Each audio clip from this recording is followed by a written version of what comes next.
Be as prepared as you can be. You want to be coming in straight at the last 32 at the Crucible. That's the head start you need, really.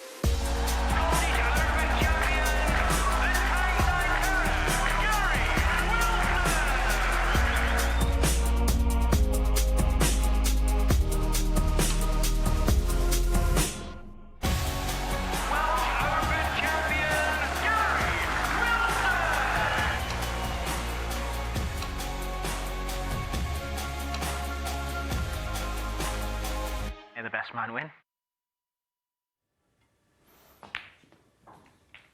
Yes, Gary Wilson has established himself as one of the best players in the world in recent seasons, winning 3 ranking titles. He's also been to the semi-finals of the Crucible in 2021 and the quarter-finals 2 years ago. But he finds himself in a spot of bother after the first 9 frames of his first-round match against the 2015 champion, Stuart Bingham.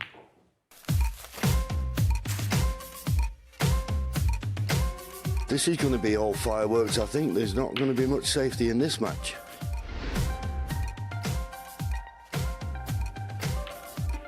Played it well. Great opening frame from Stuart Bingham, clearance of 98. Beautiful shot there from Stuart. My word. Remarkable. So it's all Stuart Bingham at the moment. Gary Wilson can't get started. A little trickier than at first glance.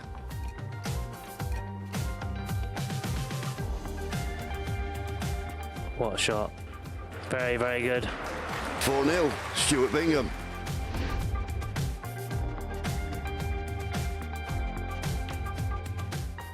Nicely done. Gary Wilson gets his first frame on the scoreboard. Oh, well. Didn't expect that from Stuart. Me neither.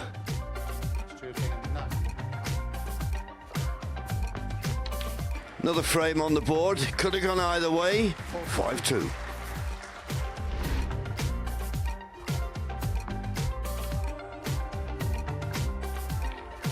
Oh, that's a disaster. Missed it completely. Stuart Bingham just goes marching on. Just not like him at all. Pink and black. And he knows the importance of it. Gary Wilson in first with a break of 60. Missed a black off the spot. Oh, well, would you believe it? Only at the Crucible. Anything can be missed. What effect will that have on this match? Look for all money. A 5-frame advantage. One shot, and he's cut to 3.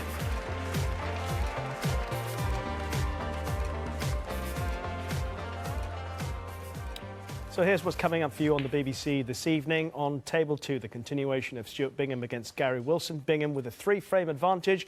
And on Table 1, the start of world number 16, Rob Milkins' first-round match against 24-year-old Pan Zhengzhu from China.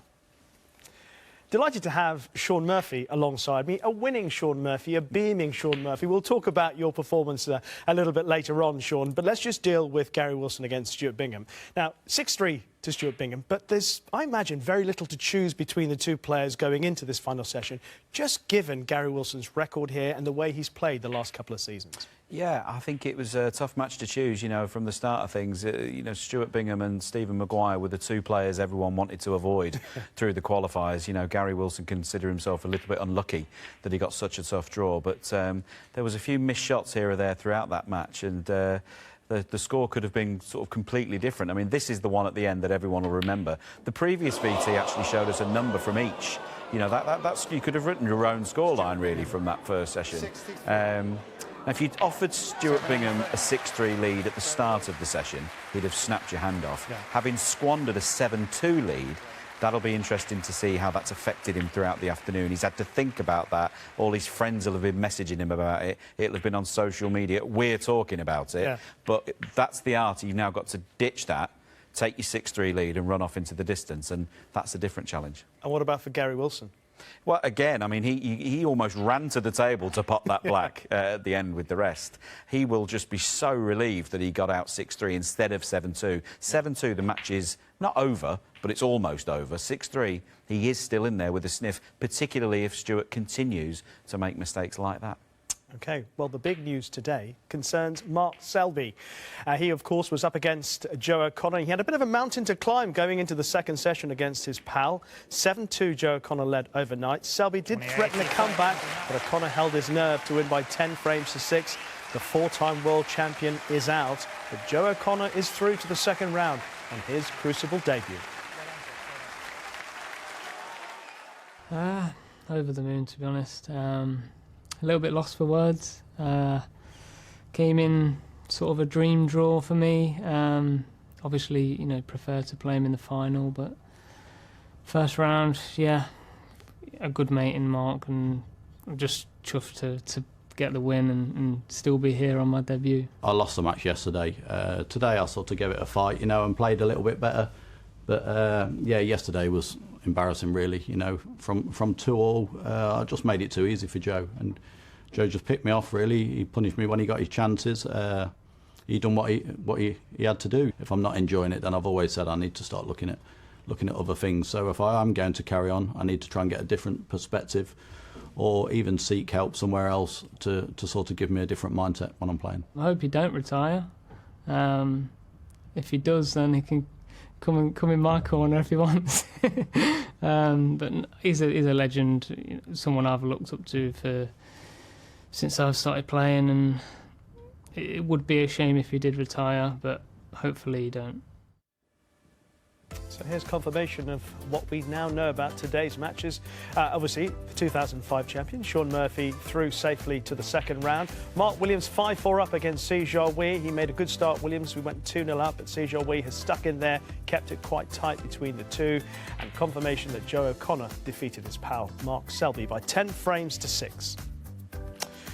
Sean, the big talking point is obviously going to be Mark Selby musing the fact that he might consider retiring during the summer. As a fellow world champion, fellow professional, what's your reaction to that? I mean, I haven't heard that. He was asked a few questions by Rob in the flash interview after his match, and he was responding to questions he was asked based on comments he made a few weeks ago at the Tour Champs. I'm not sure Mark Selby's got any intention of retiring from professional snooker, so I think we can all stand down from that. I think we need to be careful here that we don't make this about Mark Selby's bad performance and make sure we give Joe O'Connor the credit he absolutely deserves as the only debutant in the draw to come through against a four-time champion, five-time finalist in Mark Selby.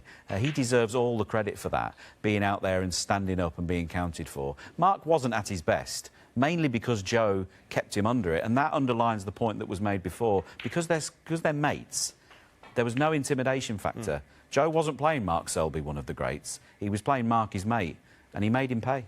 Yeah, I suppose the mates thing was a big talking point going into it, and that would have affected how they both dealt with that match. Absolutely, yeah. I mean, we've seen it over the years. Players don't necessarily like playing out there with their mates because it changes things. That's why players don't like practicing with each other. But, you know, listen, he's in the draw and he's a threat. And just can I ask about your performance today? From my observation, it looked like the ideal start to a Crucible campaign. Yeah, no, it was good out there. It was great out there, and, you know, it was enjoyable, and look forward to cracking on. Yes, Stephen Maguire is next for Shaun Murphy. Best of luck, but thank you for sticking around to chat to me tonight. Just looking ahead to the matches, obviously Gary Wilson against Stuart Bingham we've spoken about. Rob Milkins against Pang Jung-ju is interesting because Rob Milkins hasn't been in the best form. Is this an opportunity for Pang? Yeah, absolutely. Yeah, it's an opportunity for them both. I mean, Pang had a good run last season, nearly took O'Sullivan the distance. Rob out there as the seed. Pressure on both of them. That will be quick and be a high-scoring match. All right. We are looking forward to seeing what all 4 players can do this evening. Of course, we'll be concentrating on Gary Wilson against Stuart Bingham. But let's not keep the players waiting any longer. Let's join our MC, Rob Walker. Thank you. Good evening, ladies and gentlemen. What an incredible start it's been to this year's Kazoo World Snooker Championship. By the end of tonight, we'll be halfway through completing the lineup for the last 16, and already 4 top seeds have fallen. We're all set for a marvellous Monday night here at our sport's #1 venue. There is no place quite like the Crucible.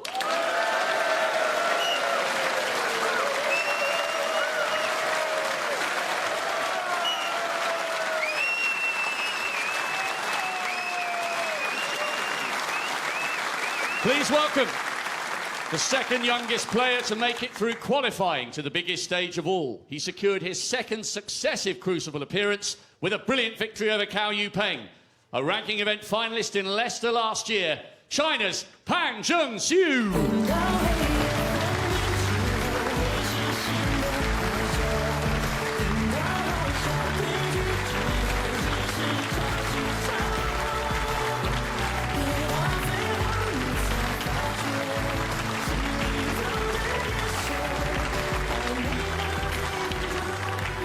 And his opponent, 22 years after his debut, he's back for a 10th year at the Crucible, his 2nd as a top seed, winner of 2 ranking titles, including last year's Welsh Open. He has the best walk-on song in the sport because he's a cider drinker, but we call him the Milkman, Robert Milkins.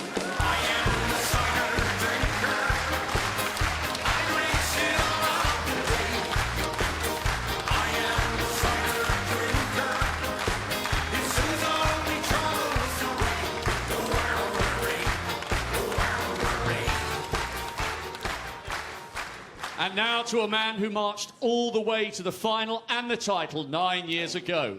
A blistering start this morning has left him 4 frames away from a 12th appearance in the 2nd round. 6 times a ranking event winner, the pride of Essex, Stuart Ball Run Bingham.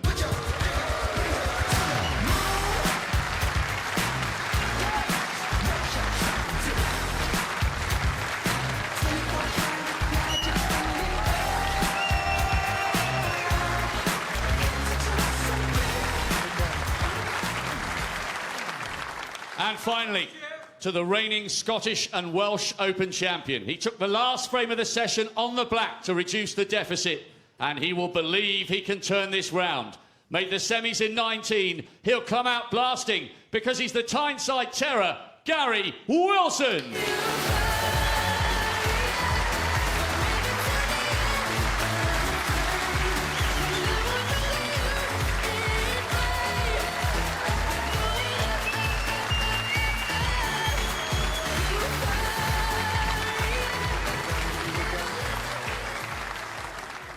Well, as usual, the red button, the BBC iPlayer website and app will allow you to watch Rob Milkins and Pang Jung-Soo on Table 1, but we're focusing on Gary Wilson and Stuart Bingham, as are our commentators Steve Davis and John Parrott. Thank you, Rishi. Thank you, ladies.